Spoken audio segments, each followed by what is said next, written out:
تو سیاہ لباس جو ہے وہ باقاعدہ شاعر حسینی میں شامل. شاعر دیکھیے، شاعرہ یہ جملے ہیں باقاعدہ، اس پہ ہمارے پورے کئی درس ہو چکے ہیں اس موضوع پر کہ شاعر حسینی جو ہے شاعر ہے. یہ رے اس کے اندر ایک غلط لگا ہوا ہے.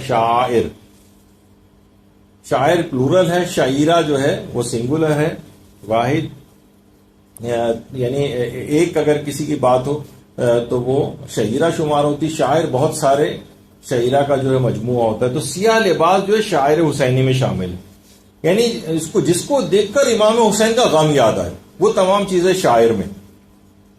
مثلا تابوت اٹھانا، کوئی اگر تابوت اٹھا کر لے جا رہا ہو، علم،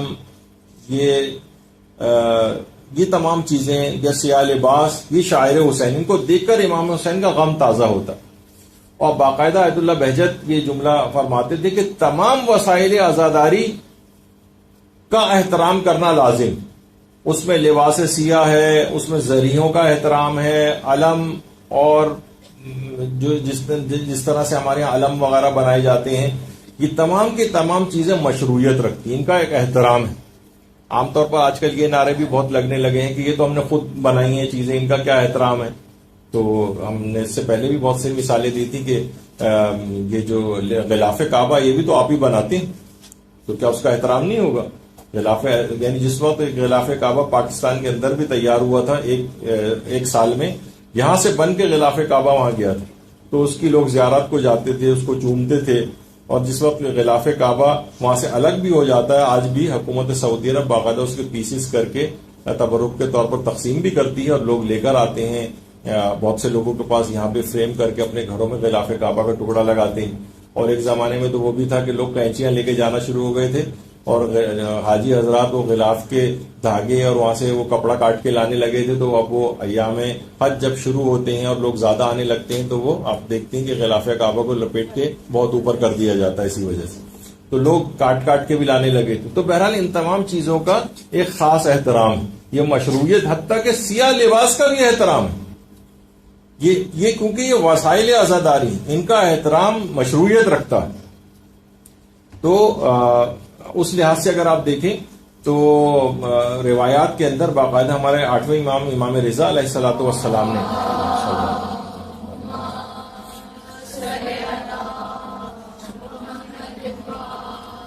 نے فرمایا تھا کہ اگر تم اس بات پر خوش ہو کہ جنت کے اعلیٰ درجات میں تم ہمارے ساتھ ہو، راوی سے فرماتے ہیں، تو ہمارے غم میں غمگین ہو جایا کرو اور ہماری خوشی میں خوش ہو جایا کرو. علماء فرماتے ہیں کہ دیکھیے، غم میں غمگین ہونا، خوشی میں خوش ہونا، یہ آثار سے بھی ظاہر ہو رہا ہوتا ہے.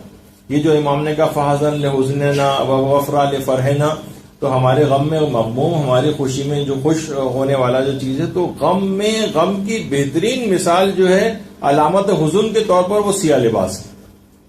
سیاہ لباس اس کو غم کی علامت کے طور پر جو ہے وہ شمار کیا جاتا ہے. اچھا، اس کو جو ہے دیکھیں، جب بھی ایام غم شروع ہوتے ہیں تو نہ صرف ہی کہ انسانوں کے اوپر سیاہ لباس، بلکہ آئمہ کی جو معصومین کی ذریعہ ہیں ان پہ بھی سیاہ کپڑا لگایا جاتا ہے. اور آئمہ کے روضوں کے اوپر سیاہ کپڑا جو ہے وہ اس طرح سے لگایا جاتا ہے، حتیٰ کہ جو آپ قم جائیں وہاں جو پلرز وغیرہ ہوتے ہیں ایام غم کے اندر، ان پلرز کے اوپر سیاہ کپڑا جو ہے لگا دیا جاتا ہے، جو تصویریں آپ کے سامنے آ رہی ہیں سب. حتیٰ کہ امام بارگاہوں کی جو سفید دیواریں ہوتی ہیں ان کے اوپر سیاہ چادریں جو ہے چڑھائی جاتی ہیں. یہ سب غم کے ایام کے اظہار کے لیے سیاہ لباس جو ہے اس لحاظ سے پہنا جاتا ہے. لوگ سیاہ لباس پہنتے ہیں. تو یہ تمام چیزیں کیا ہیں آپ کے سامنے؟ یہ مواسات کے عنوان میں شامل ہیں. مواسات کہتے ہیں یعنی ہمدردی کا اور اپنی طرف سے ایک جذبے کا اظہار کرنا، ایک ہمدردی کے جذبے کا اظہار، اس کو مواسات کہتے ہیں. تو اور سب سے زیادہ جو مواسات اور ہمدردی کا جذبہ اور وفاداری کا جو جذبہ ہے، وہ حقیقی صاحب عزا جو امام زمانہ علیہ الصلوۃ والسلام،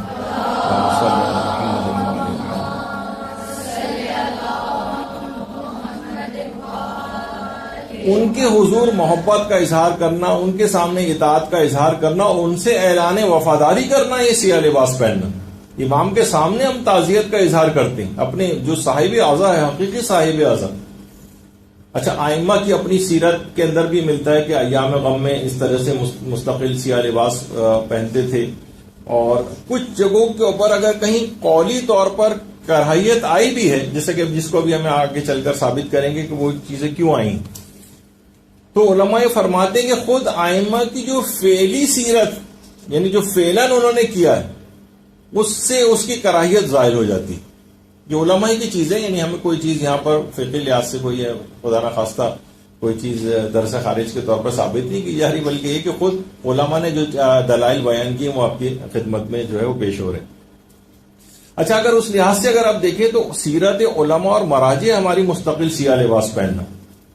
آیت اللہ مرشی نجفی، آیت اللہ مرشی نجفی کتنے بزرگ مراجع میں سے، مجتہدین میں سے شامل تھے۔ آپ باقاعدہ جو افراد قم گئے تو حرم معصومہ کے سامنے جو ان کی اتنی بڑی لائبریری ہے، جو جسے ایشیا کی سب سے بڑی لائبریری کہا جاتا ہے، آیت اللہ مرشی نجفی، اور اسی لائبریری کے اندر ہی وہ مدفون کہا تھا کہ جہاں سے لوگ گزر کے جاتے ہیں وہیں پر ہی میری قبر بنائی جائے، تاکہ طالب علم جو یہاں سے گزر کے جائیں ان کے قدموں کی خاک اڑ اڑ کے میری قبر کے اوپر گرے۔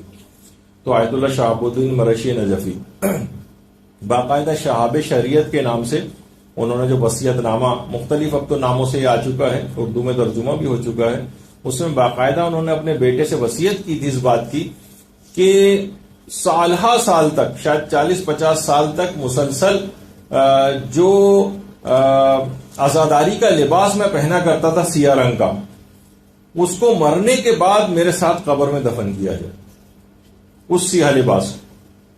یعنی میں کوئی بھی شخص جو ہے وہ جو کہ اس دنیا سے جا رہا ہو، وہ کس قدر بے چارگی محسوس کرتا ہے، وہ اپنے ساتھ کچھ ٹوکن کے طور پر کوئی چیز لے جانا چاہتا ہے کہ اتنا میں نے اپنے اس جذبات کا اظہار کرنا چاہتا ہے کہ میں اپنے ساتھ کیا اور تو کچھ لے کر نہیں آیا، یہ لباس عزاداری مثلا میں اپنے ساتھ لے کر آیا ہوں۔ تو کہا کہ اتنے طویل عرصے تک جو محرم اور سفر کی عزاداری میں سیاہ لباس پہنا کرتا تھا، وہ میرے ساتھ قبر میں دفن کیا جائے۔ اور جس وقت آیت اللہ مرشی نجفی دفن ہوئے تو آپ دیکھ رہے ہیں کہ ان کے ساتھ ہی وہ سیاہ لباس ان کے ساتھ جو ہے وہ دفن کیا گیا۔ یہ آیت اللہ مرشی نجفی قبر کے اندر آرام فرما رہے ہیں اور اس کے بعد عالم آخرت کے سفر پہ روانہ ہوئے۔ اسی طرح سے مثلا آیت اللہ وحید خراسانی، آیت اللہ وحید خراسانی مسلسل سیاہ لباس جو ہے ایام غم میں پہنتے ہیں، اور بلکہ نہ صرف امام حسین کی اس میں عزاداری میں، بلکہ جو ایام فاطمیہ کی منانے کی تو آیت اللہ وحید خراسانی بہت ہی زیادہ تاکید کرتے ہیں، اور فرماتے ہیں کہ ایام فاطمیہ کو بھی زندہ کرو اور پورے شہر قم کو سیاہ لباس سے ملبوس کر دو۔ یہ باقاعدہ آیت اللہ وحید خراسانی فرماتے ہیں۔ تو پورا شہر قم ایام فاطمیہ میں سیاہ لباس کے اندر ملبوس ہو جاتا ہے۔ اچھا، اب علماء کی مسلسل اگر آپ سیرت دیکھیں، آیت اللہ نوری حمدانی اور آیت اللہ صافی گل پائگانی، یہ مسلسل سیاہ لباس میں ملبوس رہتے ہیں۔ رہبر معظم اور جتنے بھی علماء اور مراجع ہیں، یہ ان کی باقاعدہ سیرت میں ملتا ہے، خود آیت اللہ سیستانی وغیرہ۔